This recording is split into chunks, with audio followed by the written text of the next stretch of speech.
Welcome to the Positive Sports Podcast. I will be your host today, Ed Montana.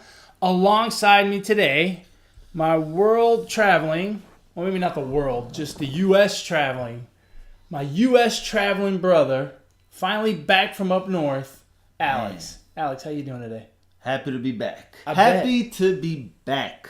I felt like I spent more time driving than I did actually, So I did walking I did get a bunch of questions. Every time you're not on the show, people freak out, right? People are like, "Oh no, you going solo?" I'm like, "No, I'm not doing this shit by myself. Boring." So people always freak out, like, "Where is he? Why can't he do the show? You did the show when you were in Boston." Blah blah blah. So bring everybody up to speed. You don't have to go into all the gory details, but tell us a little bit about your vacation. So just took a family vacation. Obviously, my daughter is stationed out in the Navy in Virginia. So we decided to make a little road trip out of it. So we spent some time in Virginia, went to visit famous cousin Jay in Philly, got to go back to my neck of the woods in Brooklyn and New York, visited the city, and That's good. got to drive in the city. That was fun. Have you ever driven in the city? I can count on one hand how many times I've driven in the city. And after that, I can see why it's only been a handful of times. It's funny, like when you live there, right? When you live in Brooklyn, I can count on one hand how many times I drove in the city too. I take the subway everywhere or walk. Honestly, I've been to the city many times only because Mom used to work out there and we used to go to school. But I mean, as far as like going just to go and hang out, not really. Oh, I did. I would go and hang out in the city all the time. So I had a lot of friends in the city, and the city was just more exciting than Brooklyn, if you can believe that. But yeah, I mean, I never. Now, I'll say this.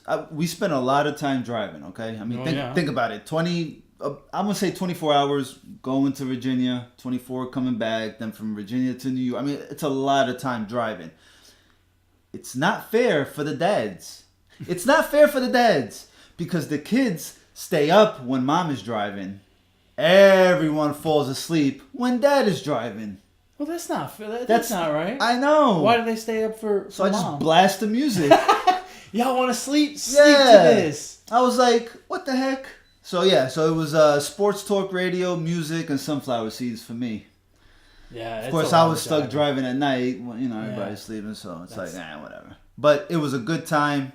I mean, it was, the city's a city for me, so I loved it. We had a grand old time. Yep. Speaking of vacation, we're doing this podcast on Black Monday, right? Oh, man. The day after the NFL season.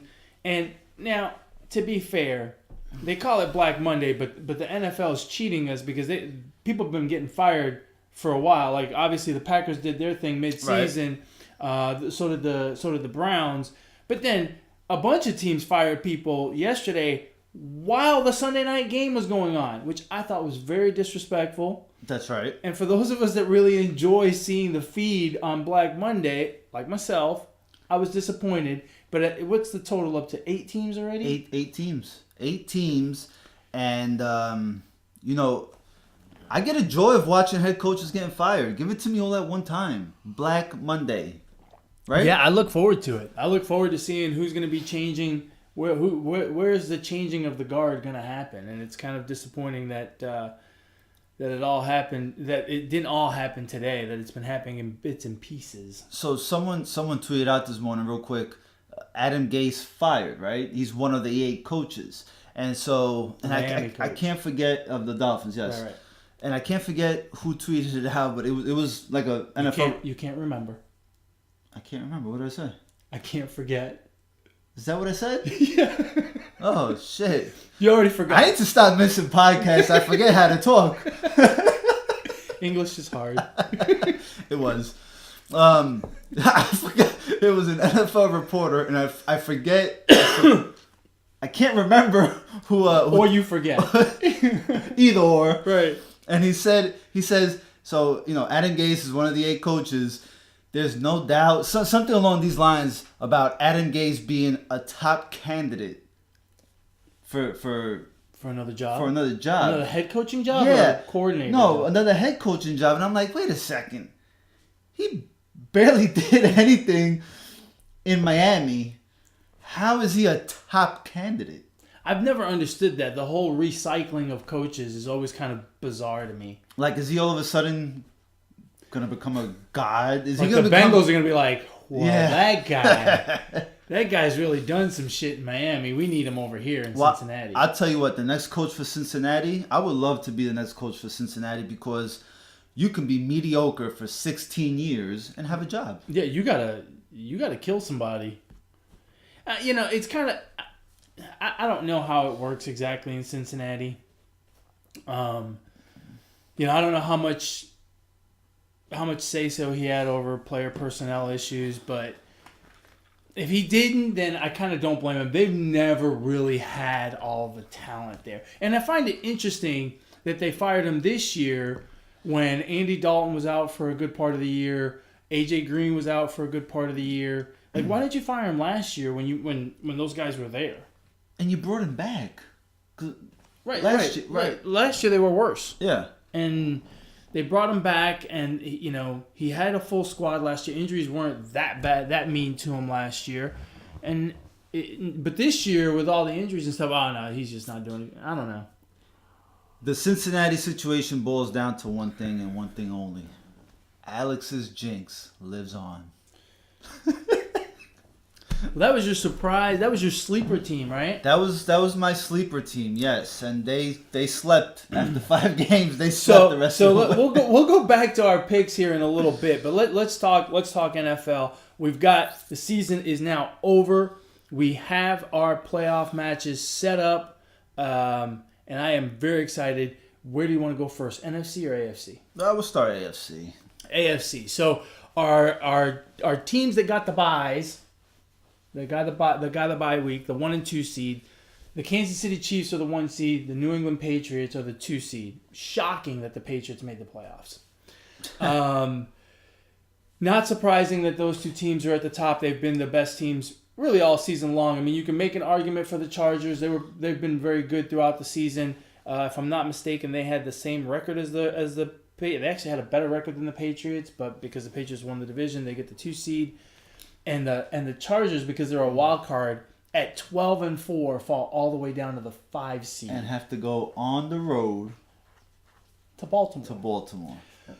That sucks. Yeah. Patrick Mahomes yesterday got to 50 touchdowns. That's amazing. It's just an incredible season. 5,000 yards passing and 50 touchdowns. It's incredible. That's insane. The only 2 guys who have ever thrown for 50 touchdowns before that were some guy named Peyton Manning and some other schlep named Tom Brady. Go figure. That's pretty good company. I mean, he's had a fantastic season. I've seen a lot of arguments back and forth about MVP. I think it's a 2-horse race. Yeah. It's between him and Drew Brees. I don't think you can go wrong with either one. I mean, I have my preference, but I mean, both of those guys have just had phenomenal seasons. What they've done for their football teams is incredible. The Ravens... I have never been so excited to watch a Cleveland Browns Baltimore Ravens game in my life, but I was all in yesterday watching that game. It was fantastic football. They gave us a good one. It was great. And it was, I said it on the podcast last week. Cleveland had no chance of making the playoffs. The Ravens are at home. You would think it's an easy win for the Ravens, but with the Browns being at 7-1, they want to finish the season above 500. Baker Mayfield's first season, he came in early on in the season. It's his team now. I knew they were going to play him tough, and I knew they were going to play him all out, and they weren't going to roll over and just, say whatever, the season's over. A heck of a game. What are your thoughts about the Ravens going into the playoffs? Man, they look... That defense looks like a younger version of these good Ravens defenses that we've seen in the past. Number 1 defense in the league. Is it? Yeah, number 1 defense in the league. I mean, that's scary, man. And then, Lamar Jackson is playing very good football. I mean, he's not turning the ball over, which is huge when you put a rookie quarterback out there, I think. And And they're led by Harbaugh, who is, who's been there before, who knows how to handle the players in the right way. And I don't know, man. It's gonna be tough for the Chargers to beat them. It is, and don't forget, 2 weeks ago, Baltimore went to LA and beat the Chargers. Oh shit! So that's right. even though the Chargers have had a great season, 12-4, you think they're gonna steamroll a team that barely got into the playoffs? Hey, look, you're right. The Ravens are living and dying by their defense, but their offense isn't bad either. And what I like about Lamar Jackson is he's not turning the ball over, right? He's not making those rookie mistakes. He looks very poised in the pocket. There's a difference between a running quarterback and a quarterback who knows he can run. Right. They've got enough designed run plays in there for him that when he goes back to pass, he wants to pass. And he doesn't freak out, and he doesn't feel like he has to throw the ball because he knows he can always move himself out of the pocket, throw the ball away, and live to fight another down. Right. And I think that's what he's doing really well. And he's playing really good football. This is the kind of running quarterback that I think we could see going forward in the NFL that can be successful. Not one that relies on his legs, but one that uses his legs kind of as an out to not make passing mistakes. And look, the guy has a great arm as well. So, he's doing a good job. He's going to be the quarterback. I think we won't see Joe Flacco starting again. No, he's done. And as far as the Browns go, I hate to talk this much about a team that's not making the playoffs, but the future is bright for them. I made this comment last week. You and I got into a discussion a couple weeks ago about Rookie of the Year, and we were talking Lamar Jackson and Saquon Barkley, and I still think it's hands down Saquon Barkley, but really it's not Saquon Barkley and Lamar Jackson only because Lamar Jackson's only played 8 games. It's Saquon Barkley and Baker Mayfield, who's played 13 games, right. And he's a quarterback, right? So you get a little extra love for being a quarterback. He shows a lot of poise. He's got a little bit of gunslinger in him. Once he learns to curb that a little bit, a la Brett Favre, I think he's going to be really good. And he's got a certain swagger that makes that team follow him. Yeah. That's going to make him good, I believe. I didn't realize Baker Mayfield had as good as an arm as he showed yesterday. That was the first game I seen him really play, right? You just watch highlights of every throw that he makes, but he's got a decent arm. The thing about his arm is it's not just strong, he's deadly accurate with it. He puts the ball right where he wants to put it in very tight windows, which is a big plus. Well, you got to compare him a little bit. Not comparing, that's probably the wrong, because then people are going to think that when you look at Drew Brees, at how small he is, you damn near have to be accurate when you're that small as a quarterback. Yeah. Right? And I think Mayfield possesses that a little bit, that he has to be accurate because of his size in the pocket. I mean, he's just as tall as what Brees is, and everybody said Brees can't be a quarterback because he's too small. I think he's taller, but yeah, he's not huge. Right. He's not huge. He's not a huge quarterback by any means. But yeah, I mean, he throws the ball, and accuracy is the way of the NFL. It used to be years ago. It used to be that if you were at 55 to 58% completion, you're a good quarterback. If you're 58% completion rate now, you're terrible. Now you're looking at guys at 65 and 66, and Drew Brees at 70%, which is kind of sick if you think about it. He's done that a few times. I mean, it's amazing. It's 70% in today's NFL. He's completing 70% of his passes. You think that has to do a little bit with defenses having to back off a little bit because of those, close calls and can't touch the receivers as much? And well, certainly it helps, right? When there's more pass interference calls, now those don't become what is a pass interference today would have been an incompletion, right? Years ago. And oh, by the way, it does affect the way corners and safeties and even linebackers, the way they defend the pass. So, yeah, it certainly is because of an evolution of the rules, but it's still 70%. It's higher than anyone else. Yeah. Right? Like, when we're talking 65% is good, 70% is a lot better. Oh, yeah. And that's Drew Brees for you. So, we've already talked a little bit about one matchup. The other side of it is going to be the Texans, who won the AFC South yesterday with a win against the Indianapolis Colts, who they played the first playoff game of the year yesterday because it was them against the Tennessee Titans. Winner goes on into the playoffs. Loser goes on vacation. Unless it was a tie, in which case they both would have gone on vacation. That's right. And the Steelers would have gotten in. Saw a cute tweet yesterday about that. The Steelers saying, "We're rooting for both of you equally." I'm kind of glad the Steelers didn't get in. They don't deserve to be in. I mean, they blew it. So yeah, I don't think they should be in. They had some losses that they shouldn't have had. Yes. It's what's really interesting about this Texans Colts matchup. It will be here in Houston. The Texans started off 0-3. Sky is falling. Mm-hmm. The Colts started off 1-4, 1-5. 1-5, I think. The sky is really falling. Yeah. And now they are meeting up in the playoffs. That's awesome. That might be the best game this weekend? Or Saturday, maybe. There's only 2 games on Saturday. It's the best game on Saturday. It's the best 3 o'clock game on Saturday. Yeah, I mean, I'm going to be watching. I'm going to be all in, man. That's going to be good, man. Watching the Colts, and Colts are another team that I haven't watched all year. But watching them yesterday, dude, they can run the ball very well. Yep. And they don't pick up, it's not 1, 2, 3 yards. Like, they pick up 4, 5, 6. Yeah.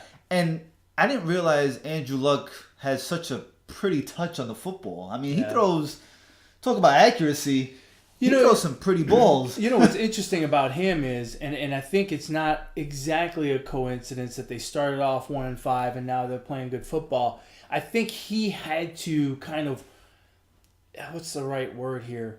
He kind of had to warm up to the season, to throwing again, to slinging a ball 45 times a game or whatever, 40 times a game. He had to kind of get into the groove again. The guy was off for a long time, and inevitably when you come back from injury, speaking from experience, in the beginning you're like, but wait, does that hurt? Does that feel right? Am I feeling something or can I really let it go? What if I hurt it again? Right. No matter how hard you train, you still have those little nagging doubts, and I think he had to work through those a bit, and now he's playing elite level football. Yeah, and their offensive line is good. That's what I want to see in the trenches. The Texans' defensive line against the Colts. That's going to be the matchup right there. That is going to determine the game. I think the Texans will score 25, 30 points.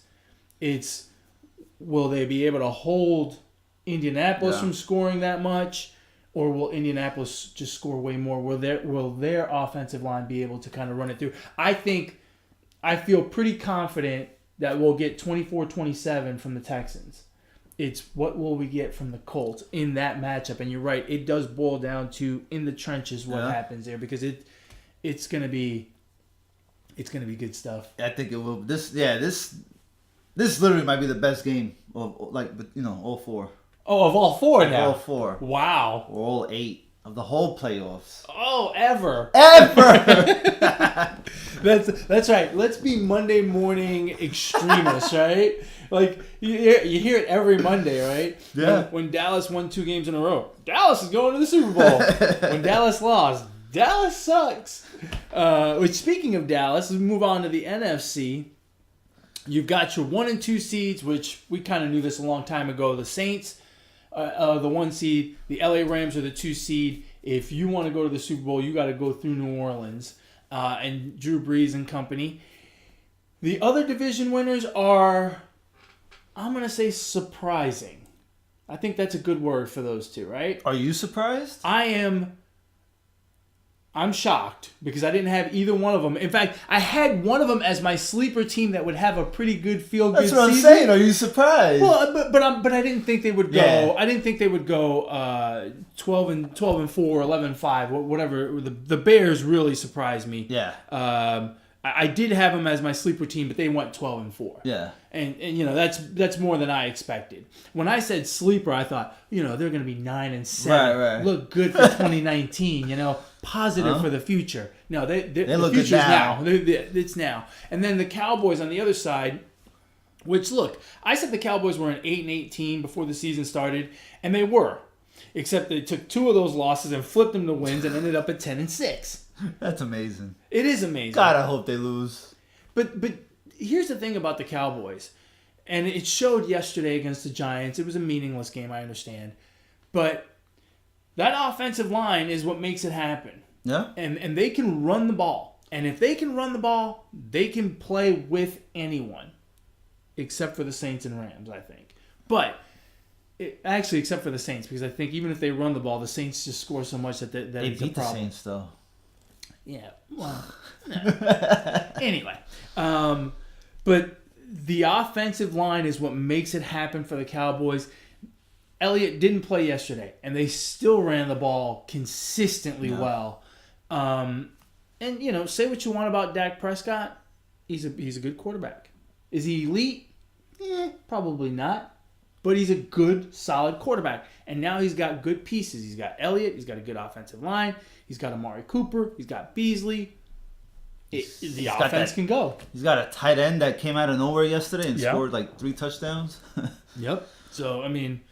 And, and they're playing another sleeper team or a team that I didn't think was going to do anything. Well, we didn't talk much about this team at all. I thought they were going to be like top 10 draft pick this year. I didn't think they were going to be that bad, but I didn't think they were going to make the playoffs. And they all of a sudden now are running the ball and, relying on Russell Wilson to make it happen like they always have. I wonder if that team just as good as the Legion of Boom was, I think it got to a point where it was just too much. And I think that team has benefited from Richard Sherman going off to San Francisco and, Michael Bennett going off to Philly or wherever the hell he went. And, I think only one remains, Wagner. I think he's the only one. Earl Thomas got hurt. And, not that you want to see anyone get hurt, but, that big voice went away. And, all of a sudden, it's Russell Wilson's team, and they seem to be playing very good football at the right time of year. That's another team that started off kind of slow and really picked it up as the season went on. And you can kind of say that they played a playoff game already also against the Chiefs last week on Sunday night. I mean, that was an important game for them because the Vikings had won, right? The Vikings won last week. Right. The Eagles had won. So that was their win and end game. Yeah. And that was a and the Chiefs were still playing for something also. So they were able to run with the Chiefs. Yeah, they look good. I think that's going to be a really good game. Obviously, they have to go to Dallas. The other wild card is the Philadelphia Eagles, which as a Giants fans, this sucks. Watching the Eagles and the Cowboys in the playoffs. I hate to think this. I hate to even think this. But are we getting 2017 all over again? I mean, is Nick Foles going to take this team?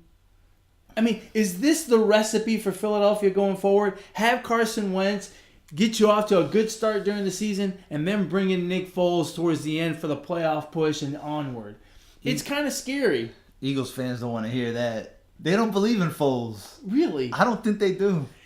He's a backup for a reason, right? But is he? But is he? But he got the job done once. There's no reason to think he can't get the job done again. I mean, now they've got a tough go because they got to go to Chicago, and Nick Foles is dinged up. Yeah. This could be the end of this run. this 1 year run. Look, but still, regardless of what happens this weekend against Chicago, hats off to the Eagles because they were left for dead a while back. I want to say about 4 games ago, they were left for dead, right? They were done. Yeah, and I think they still have issues though in the secondary. It's a feel good story again, but I mean if we gotta break down the teams, the Eagles are probably the worst team in the playoffs right now. Like then I don't think they're that good. Yeah, and I mean, if they I had snuck in there. If I had to rank the playoff teams 1 to 12, I would probably put the Eagles last. So you know what's going to happen now? They're going to go on a run and win the damn thing, just because we. I mean, when in Week 14, when they lost to the Cowboys in Dallas, I mean they were 6-7. Yeah. And they had to rip off 3 straight and get a little help. Right. The Vikings shit the bed yesterday. Oh, did they? I mean, the Vikings couldn't. The Vikings offense couldn't move the ball out of a wet paper bag yesterday. They looked awful for a team that was trying to play for a playoff spot at home. That's what $84 million guaranteed gets you. Did you see them on the sidelines? Yeah, that was animated discussion. Yeah, they're all good. Yeah, it happens. Yeah, they're all good now. They're gonna take a vacation together. They're gonna go fishing. I mean, I don't, I think Chicago's defense is good enough to contain the Philly offense. Yeah, you know what I mean? Absolutely. I agree with you. I just don't see the Eagles. My problem with Chicago is moving the ball well. Yeah, I don't. I think it's going to be a low-scoring game because I think the Eagles' defense is pretty good. They've got some holes, but I still think they're pretty good. I still don't trust Mitch Trubisky. I just don't. I don't know how to explain it, but I just don't. He doesn't have to do much. That's the thing. He doesn't have to do much. No, and they run the ball well. But when you get to the playoffs and the windows tend to get a little bit tighter, the spotlight gets a little bit brighter, I just wonder if Chicago is going to run a Chicago special. Trey Burton now plays for the Bears. That's right. Right? So I wonder if he's going to... Well, he knows all the specials. That's right. He knows all the specials on the menu. All the Philly specials. So, hey, listen. So, generally, in the first 2 weeks of the playoffs, 3 out of the 4 home teams win.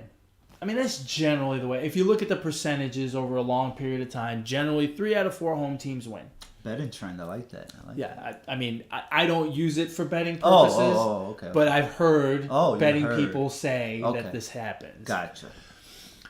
Against the spread. No, actually, straight up. So, if you have to pick one home team to lose this coming weekend, who do you pick? One home team to lose, I would go with the Bears. Wow. Yes. Really? Yes. I would go with Baltimore. Only because Baltimore or Dallas? No, you can only pick one. Baltimore or Dallas or Chicago or No, if I had to pick, I'd go Baltimore just because I think LA is a good football team. I see you wrote San Diego. You know they don't play in San Diego. Oh, I sure did. There will always be San Diego. I can't tell you how many times I've called them San Diego this year. Well, look, 17 weeks and we're still on TV. They do it too. Yeah. What's your reason? What's your reason for picking the Colts? The Baltimore Colts. Going way back. Well, the Ravens have played a lot of tough games here recently. I think the Chargers got to rest some people yesterday, and they just played a couple weeks ago. So the whole Lamar Jackson thing is not going to be a surprise to the Chargers. Right. They've seen it. They can deal with it.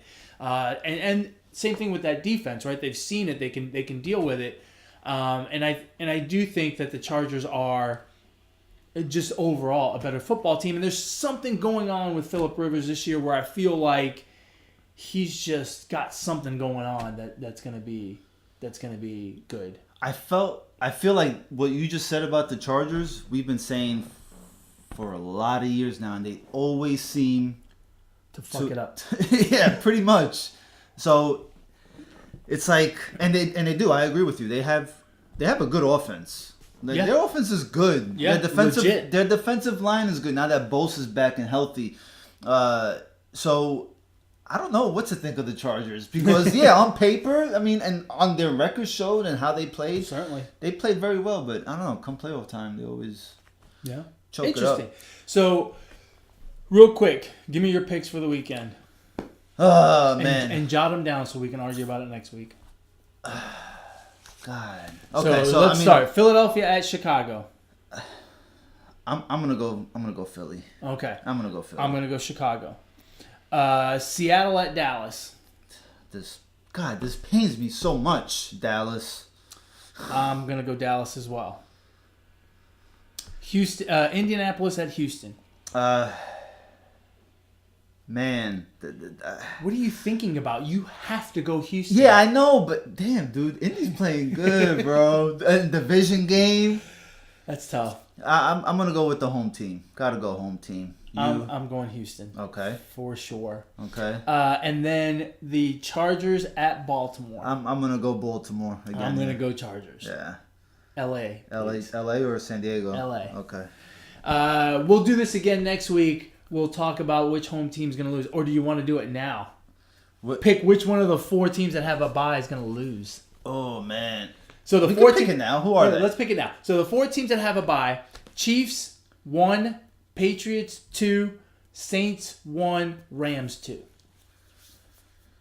So according to my picks, the Patriots would play Baltimore. Right. And the Chiefs would play Houston according to your picks. Okay. And then you would have New Orleans and Philly and Dallas and the Rams. Oh, I'll go Baltimore. I'll pick New England to lose. To lose next week. Yeah, absolutely. Okay. All right. Against the Patriots and the refs. How about that? Okay. And I am going to go based on my picks. If I'm not mistaken, Houston would go to Kansas City, and the Chargers would go to the Patriots. Chicago would go to the Rams, and Dallas would go to New Orleans. Ooh. I think the Texans will knock off the Chiefs. So I pick KC to be the home team to lose. Be the lone home team that loses next week. Home team, right? That's always interesting to me. But it happens. It again, they say, I don't know who they are. On average, 1 out of 4 home teams loses the first 2 weeks of the playoffs. Yeah. So I went through the archives and I pulled our picks. Ah, sweet. So let's real quick talk a little bit about what we said 4 months ago. Wow. Back on podcast 35. 35, the Big Hurt podcast. The Big Hurt podcast. Man, that was a long time ago. That was, and looking at these picks, holy smoly guacamole. So I'm going to start with the sleeper team. Right? Because you had the Bengals, and after 5 weeks, I was praising your sleeper pick. Yeah? I had everybody convinced that the Bengals. And then they just went on a tailspin. Yeah. I had the Jets and the Bears. And the Jets did show some signs of getting better. Darnold might be the real deal. We don't know yet, but it looks like he could be. And I had the Bears. Now the Jets didn't quite make it to my sleeper pick, right? Yeah. They fell a little bit short. They were kind of not good. The Bears exceeded my sleeper pick, so I think I got my sleeper pick right if you average them out. Half and half. Can't pick 2. I only picked 1. Well, if you in that case, I picked the Chargers. No, because your real sleeper team is who you picked to make the wild card. Oh my god, dude! I mean, hold on a second. 1, 2, 3. Oh wait.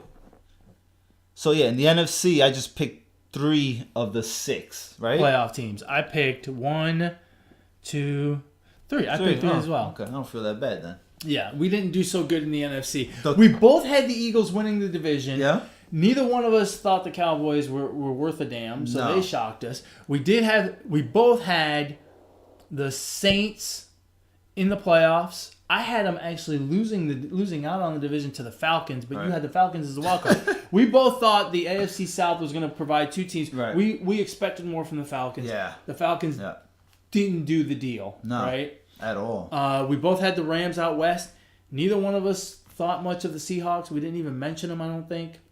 And then in the North, we had the Packers and the Vikings. Needless to say, we had that wrong too. The Packers were terrible. What was I thinking picking the Arizona freaking Cardinals? Are Who they didn't still even wait till Black Monday to really... They fired that guy like quick. Like during the post-game handshake, I think they fired him. Hey, cut his mic off. He's fired. Yeah. Do I need to go do the post-game press conference? Nah. You're good. Who was the coach over there anyway? Wilkes. Brad Wilkes. Yeah, I don't Something even remember. Wilkes. That poor guy. He got whacked. Yeah, I had some. Did really he even bad... make it back to the locker room before they fired him? Yeah, they Ubered him home. Man, and then in the oh my god, dude! I keep looking at my picks in the AFC. 1, 2, 3, 4. I had all 4 division winners. That's pretty good. And 0 wild cards. I mean, look at my wild cards sucked. AFC and NFC. Jags, Jets, Falcons, Cardinals. That is horrendous. Hey, look, man. The division winners is where it's at. Who cares about the wild card? You had Pats, Bengals, Texans, Chiefs. You had 3 out of the 4 divisions. 3 out of the 4, not bad. Which is not bad. Not bad. I had Steelers and Jags making the wild card. We both thought more of the Jags. And oh man, the Jags are in a bad spot. There's some serious issues there. Tom Coughlin came out yesterday and blasted Fournette and Yeldon.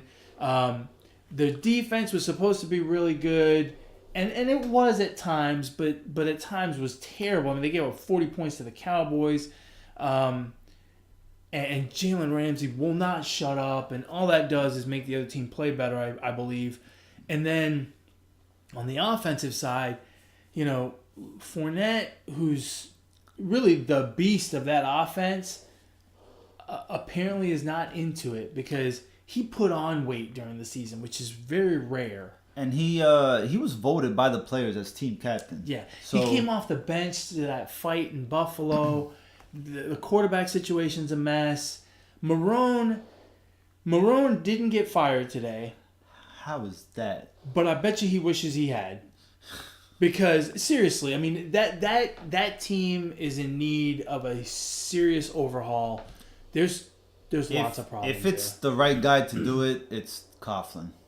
To try to instill a different culture in there. Yeah, I mean, you would think, but on the flip side, how much can he do in the GM position? And how much can he do when he's, what is he, like 94, 95 years old now? I mean, does he even have the energy to really do it? And that's part of the concern as I look at him from the outside. I don't know. I think you said it best. Overhaul is the best word to use. They gotta level that thing and start over, I agree. which is tough. But hey, it's playoff time. The NFL has a really cool commercial about, are you ready for the playoffs? Does it? Yeah. I saw it yesterday. I love it. Yeah.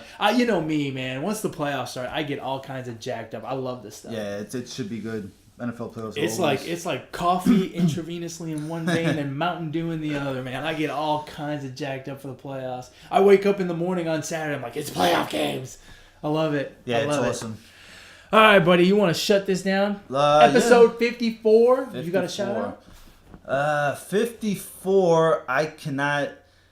Being that the Bears are in the playoffs, I'm gonna go Brian Urlacher. You took my 54. Oh, by the way, Harry Carson, very good, number 53. Old school.